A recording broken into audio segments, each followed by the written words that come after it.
ನಮಸ್ಕಾರ. ಇವತ್ತು ನಾವು ನೇಮಕಾತಿ ಜಗತ್ತಿನ ಕೆಲವು ನಿಜವಾದ ಆ, ಕೆಲವೊಮ್ಮೆ ನಂಬೋಕಾಗದ ಅನುಭವಗಳ ಬಗ್ಗೆ ಮಾತಾಡೋಣ ಅಂತಿದ್ದೀವಿ.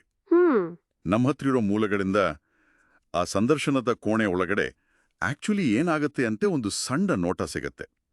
ಇಲ್ಲಿ ನಮ್ಮ ಉದ್ದೇಶ ಬರೀ ಕಥೆ ಕೇಳೋದಲ್ಲ, ಬದಲಿಗೆ ಉದ್ಯೋಗ ಹುಡುಕೋರಿಗೆ ಮತ್ತೆ ನೇಮಕಾತಿ ಮಾಡೋರಿಗೂ ಏನಾದರೂ ಒಂದು ಒಳನೋಟ ಸಿಗ್ಬೇಕು ಅನ್ನೋದು. ಸರಿ, ಹಾಗಾದ್ರೆ ಶುರು ಮಾಡೋಣ ಅಲ್ವಾ?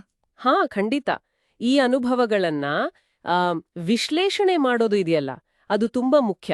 ಇಲ್ಲಿ ಬರೀ ಸರಿತಪ್ಪು ಅಂತ ಪಾಠ ಕಲಿಯೋದಕ್ಕಿಂತ ವೃತ್ತಿಪರ ಜಗತ್ತಿನ ಸೂಕ್ಷ್ಮತೆಗಳನ್ನ ಅರ್ಥ ಮಾಡ್ಕೊಳ್ಳೋಕೆ ಒಂದು ಅವಕಾಶ ಸಿಗತ್ತೆ. ಈ ಕಥೆಗಳು ನಾವು ಅಂದುಕೊಂಡಿದ್ದಕ್ಕಿಂತ ಜಾಸ್ತಿ ಆಳವಾದ ವಿಷಯಗಳನ್ನ ಹೇಳ್ತವೆ ಅಂತ ನಂಗನ್ಸುತ್ತೆ. ಹೌದು. ಮೊದಲಿಗೆ ಆ ಮೂಲಗಳಲ್ಲೊಂದು ಅಚ್ಚರಿ ಅನ್ನೋ ಕಥೆ ಇದೆ ನೋಡಿ. ಅಂದ್ರೆ ವಿಪರೀತ ಆತ್ಮವಿಶ್ವಾಸದ ಒಬ್ಬ ಅಭ್ಯರ್ಥಿ, ದೊಡ್ಡ ಸೇಲ್ಸ್ ಹುದ್ದೆಗೆ ಬಂದಿದ್ದ ವ್ಯಕ್ತಿ. ರೆಸ್ಯೂಮ್ ನೋಡಿದ್ರೆ ವಾವ್, ದೊಡ್ಡ ದೊಡ್ಡ ಕಂಪನಿಗಳ ಅನುಭವ. ಆದರೆ ಸಂದರ್ಶನದಲ್ಲಿ ಪ್ರಶ್ನೆ ಕೇಳೋಕ್ ಬಿಡದೆ ಫಾಸ್ಟ್ ಆಗಿ, ಜೋರಾಗಿ ಬರೀ ತಮ್ಮ ಬಗ್ಗೆ ಹೊಗಳ್ಕೊಳ್ಳೋಕೆ ಶುರು ಮಾಡ್ಬಿಟ್ರಂತೆ. ಹೋ ಇಲ್ಲಿ ನೋಡಿ, ಇಂಟ್ರೆಸ್ಟಿಂಗ್ ಪಾಯಿಂಟ್. ಅವ್ರಿಗೆ ಒಂದು ಕಾಲ್ಪನಿಕ ಸೇಲ್ಸ್ ಸಿಚುವೇಶನ್ ಕೊಟ್ಟು ಆಕ್ಟ್ ಮಾಡಿ ಅಂದ್ರೆ ರೋಲ್ ಪ್ಲೇ. ಹ್ಮ್ ಹ್ಮ್ ಒಂದು ಪೆನ್ ಕೂಡ ಸೇಲ್ ಮಾಡಕ್ ಆಗ್ಲಿಲ್ವಂತೆ ಅವ್ರಿಗೆ. ಅಂದ್ರೆ ಅವರ ಆತ್ಮವಿಶ್ವಾಸಕ್ಕೆ ಬೇಸ್ ಇರ್ಲಿಲ್ಲ. ಹೌದು. ಇದು ನಿಜವಾಗ್ಲೂ ಆತ್ಮವಿಶ್ವಾಸಕ್ಕೂ ನಿಜವಾದ ಕೆಪಾಸಿಟಿಗೂ ಇರೋ ವ್ಯತ್ಯಾಸ ತೋರಿಸುತ್ತೆ. ಮೂಲಗಳಲ್ಲಿ ಹೇಳೋ ಹಾಗೆ ಬರೀ ಮಾತಲ್ಲಿ ಮೋಡಿ ಮಾಡೋದ್ಕಿಂತ ಆ ವಿಷಯಕ್ಕೆ ತಯಾರಿ, ನಿಜವಾದ ಸ್ಕಿಲ್ಸ್ ಮುಖ್ಯ ಆಗುತ್ತೆ. ಕೆಲವೊಮ್ಮೆ ಏನಾಗುತ್ತೆ, ಜಾಸ್ತಿ ಮಾತಾಡೋರು ಆಳವಾದ ತಿಳುವಳಿಕೆ ಇಲ್ಲದಿರೋದನ್ನ ಮುಚ್ಚಿ ಹಾಕೋಕೆ ಟ್ರೈ ಮಾಡ್ತಾರೆ. ಅನುಭವಿ ಸಂದರ್ಶಕರು ಇದನ್ನ ಬೇಗ ಕಂಡುಹಿಡಿತಾರೆ. ಆದ್ರೆ ಇದರ ಉಲ್ಟಾ ಸನ್ನಿವೇಶಗಳು ಇರುತ್ತವಲ್ವಾ? ಹೌದು, ನೀವ್ ಹೇಳಿದ್ ಕರೆಕ್ಟ್. ಇದರ ತದ್ವಿರುದ್ಧವಾದ ಇನ್ನೊಂದು ಉದಾಹರಣೆನೂ ಇದೆ. ಒಬ್ರು ತುಂಬಾ ಶಾಂತ ಸ್ವಭಾವದ ಹುಡುಗಿ ಅನಾಲಿಸ್ಟ್ ಹುದ್ದೆಗೆ ಅಪ್ಲೈ ಮಾಡಿದ್ರು.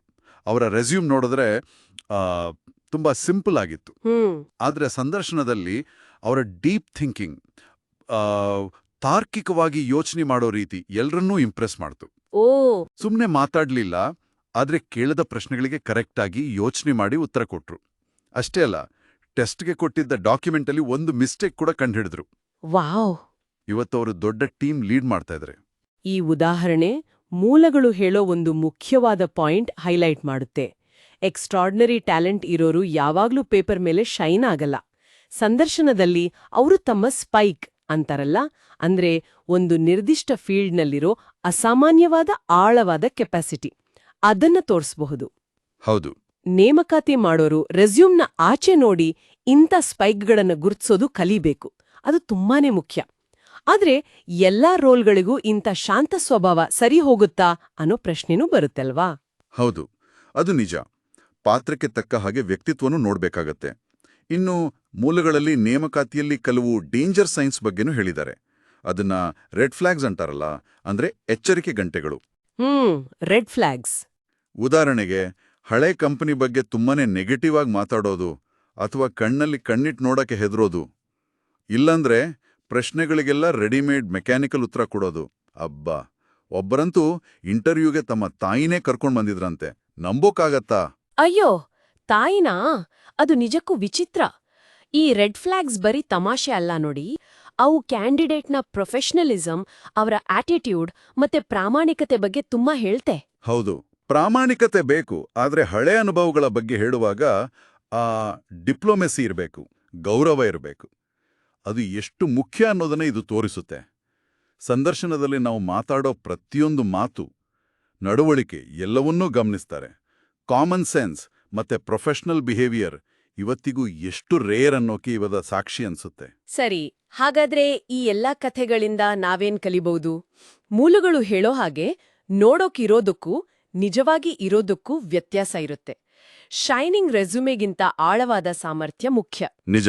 ಮತ್ತೆ ವೃತ್ತಿಪರತೆ, ಪ್ರಾಮಾಣಿಕತೆ ತುಂಬಾ ಅಗತ್ಯ.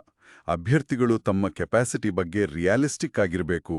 ಇಂಟರ್ವ್ಯೂನ ಬೇಸಿಕ್ ಎಟಿಕೆಟ್ಸ್ ಪಾಲಿಸಬೇಕು. ಅದೇ ನೀತಿ ನೇಮಕಾತಿ ಮಾಡೋರು ಕೇವಲ ಪೇಪರ್ ಕ್ವಾಲಿಫಿಕೇಶನ್ ನೋಡಿ ನಿಲ್ಸದೆ ವ್ಯಕ್ತಿಯ ನಿಜವಾದ ಸಾಮರ್ಥ್ಯವನ್ನ ಅಳಿಯೋಕೆ ಪ್ರಯತ್ನ ಪಡಬೇಕು. ಹೌದು. ಕೊನೆಗೆ ಈ ಚರ್ಚೆ ಒಂದು ಮುಖ್ಯವಾದ ಪ್ರಶ್ನೆಯನ್ನ ನಮ್ಮುಂದೆ ಇಡುತ್ತೆ. ಈ ತರದ ನಿಜವಾದ ಅನುಭವಗಳು, ಪಾಸಿಟಿವ್ ಇರ್ಲಿ ನೆಗೆಟಿವ್ ಇರ್ಲಿ, ನೇಮಕಾತಿ ಪ್ರಕ್ರಿಯೆಯನ್ನ ಹೆಚ್ಚು ಪಾರದರ್ಶಕವಾಗಿ, ಪ್ರಾಮಾಣಿಕವಾಗಿ ಮತ್ತೆ ಪರಿಣಾಮಕಾರಿಯಾಗಿ ಮಾಡೋಕೆ ಹೇಗೆ ಪ್ರೇರೇಪಿಸ್ಬೋದು? ಒಳ್ಳೆ ಪ್ರಶ್ನೆ. ಬಹುಶಃ ಕ್ಯಾಂಡಿಡೇಟ್ಸ್ ಮತ್ತೆ ಇಂಟರ್ವ್ಯೂವರ್ಸ್ ಇಬ್ರೂ ಪ್ರತಿಯೊಂದು ಸಂದರ್ಶನವನ್ನ ಬರೀ ಒಂದು ಪರೀಕ್ಷೆ ಅಂತ ನೋಡ್ದೆ ಒಬ್ಬರನ್ನೊಬ್ರು ಅರ್ಥ ಮಾಡ್ಕೊಳ್ಳೋ ಒಂದು ಅವಕಾಶ ಅಂತ ಯಾಕೆ ನೋಡ್ಬಾರ್ದು?